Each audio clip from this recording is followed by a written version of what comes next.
So today was the day that I ride the Cambridge to Paris rail trail. Normally this trail would be done during the summertime, but I didn't want to wait till the summertime to do this adventure, so I put my bike in my car and I headed to Cambridge. The trail starts at Water Street in Cambridge. The distance to Paris, Ontario from Cambridge is 22 kilometers one way, so 44 kilometers in total. But I think it'll take longer because for sure you're gonna stop and look around and take some pictures. It took me longer because things happen for a reason, and you'll see why.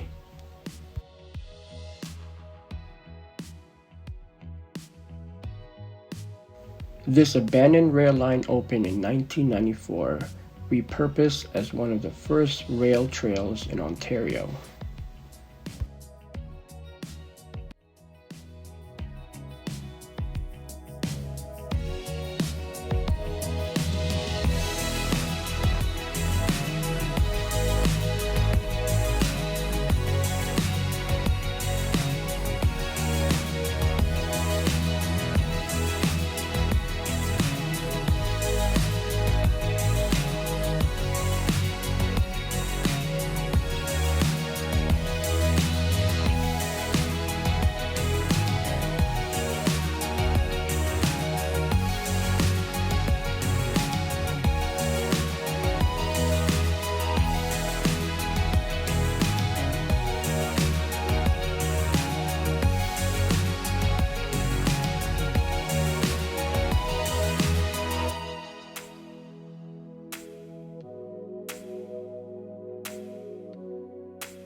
The ride in the beginning of the trail was good.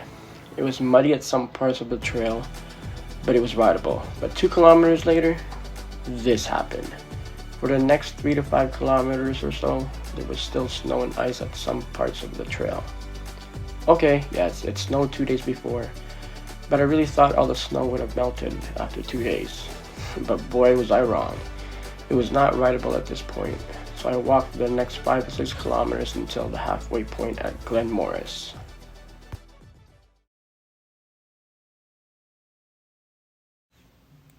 This was the halfway point.